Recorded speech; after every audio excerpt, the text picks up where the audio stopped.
Welcome to Mission Majjhima. Ajahn. Ajahn.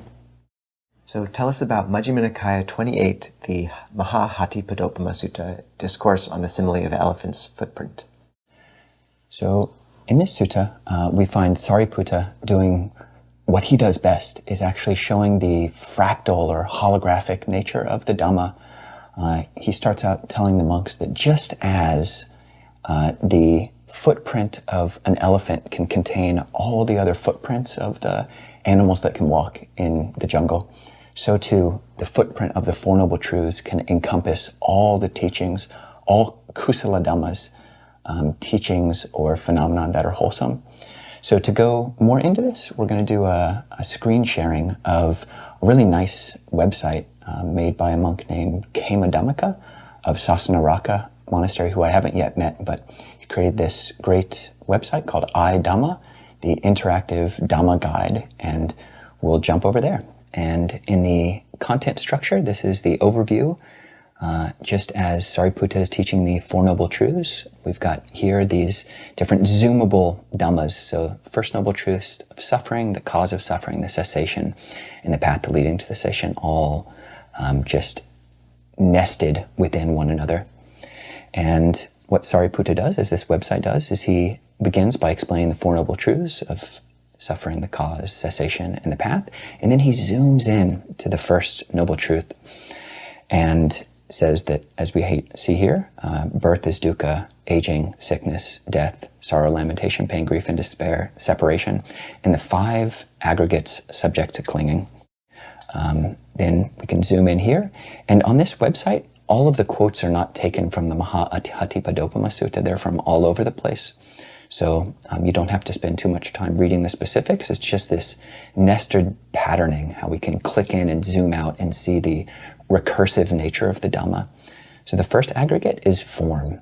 And what is specifically highlighted by Sāriputta is actually an aspect of form, which we view with mindfulness, the four foundations of mindfulness, looking in the body and looking at the four elements. So here we have internal earth element and external earth element, internal water element, external water element, internal fire, internal wind, external fire, external wind.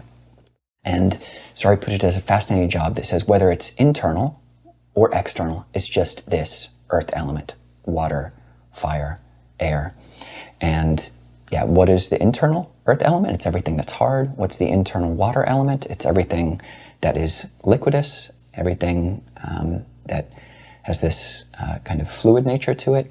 What is the heat element internally? It's everything that's hot. And what is the wind? It's everything that's moving, like the breath. And the external element is just all those elements on the external level. Then what Sāriputta does is zoom out again, and he makes this statement, which is that one who sees dependent origination sees the Dhamma, and one who sees the Dhamma sees dependent origination.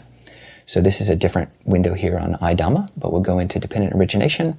And then he talks about how when there's consciousness and these six sense bases, so eyes, ears, nose, tongue, body, and mind, so consciousness, sense bases, and something to be seen, heard, smells, tastes, touch.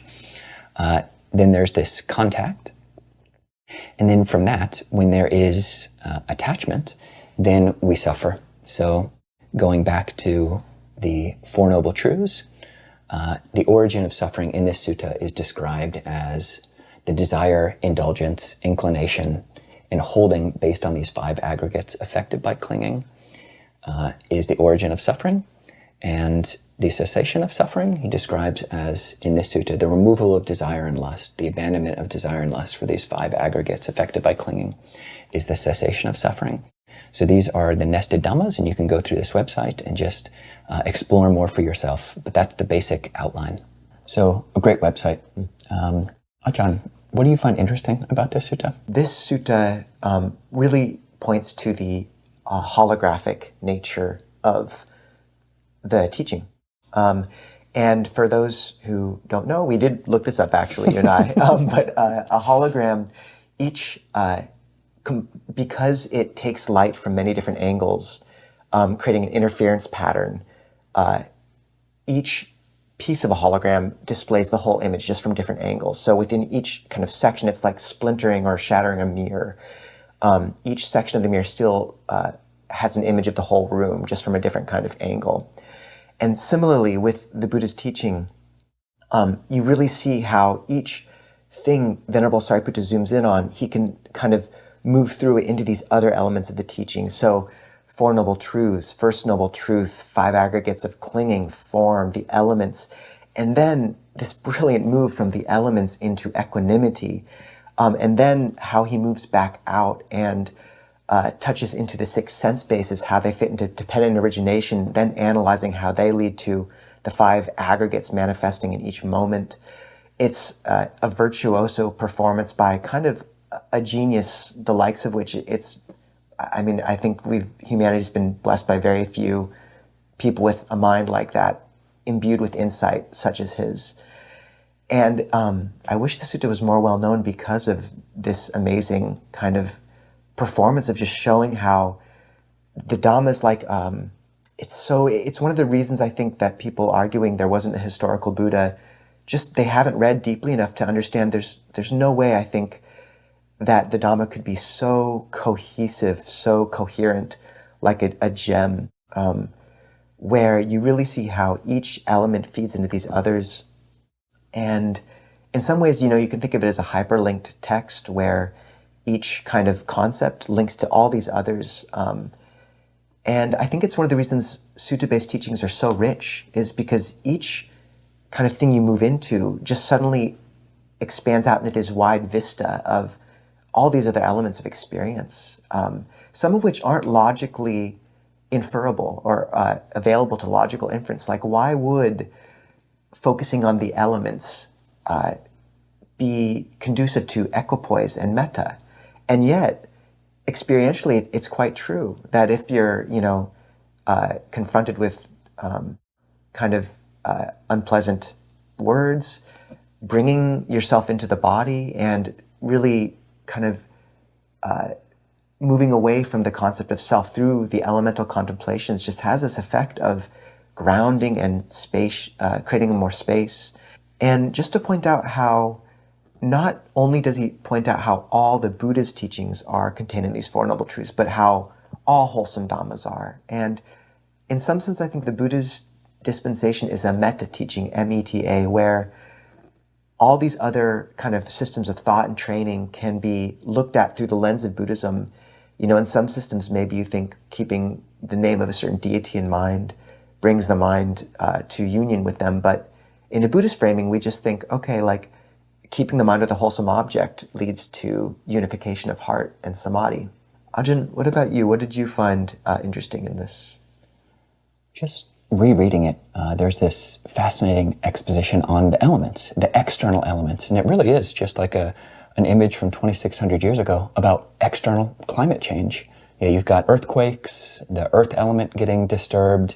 You've got the water element getting disturbed with typhoons and floods, and then water level going down or water level rising. You've got external fire element going up and down. So external climate change.